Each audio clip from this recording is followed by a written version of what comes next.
Hello বন্ধুরা, আমি প্রিয়াঙ্কা। আজকে খেয়ে দিয়ে স্নান করে আবার আমরা বেরিয়ে পড়েছি একটু।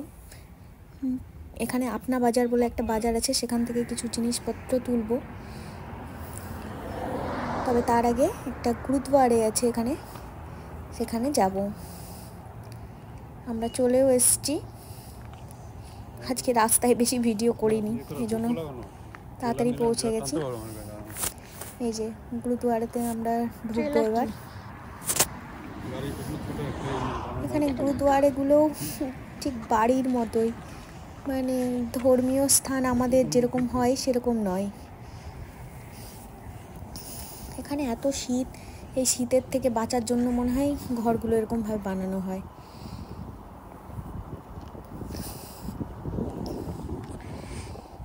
যে ও আগে আগে যাচ্ছে।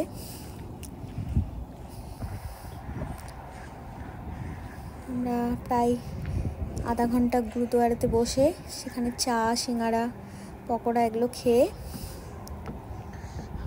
বেরিয়ে গেছি। এটা হচ্ছে গুরুদুয়ারের বাইরের জায়গাটা। এখানে মনে হয় বেশি লোকজনকে যখন খাওয়ায় তখন মনে হয় এই স্পেসটা ব্যবহার করে। আমাদের পুরনো বাড়ির কাছে যে কানেকটিকাট রিভারটা ছিল, সেই রিভারটাই এখান দিয়েও গেছে। এই যে দেখা যাচ্ছে, ও পাশের জলগুলো বরফ হয়ে গেছে, মাঝের জলগুলো বয়ে চলেছে নিজের তালে। এখানে এখন এই সময়টায় সব গাছগুলোই প্রায় মানে মনে হবে মরে গেছে, ঝাঁটা ঝাঁটা, কিন্তু এই গাছগুলোও আমার দেখতে খুব ভাল লাগে।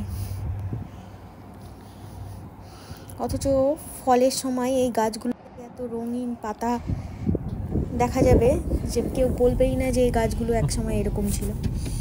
রিভারের পাশ দিয়ে আমরা চলে যাচ্ছি ওটাতেই চেয়ার টেবিলগুলো শপিং মলে। ছিল আজকে আমার মিনি ব্লগ।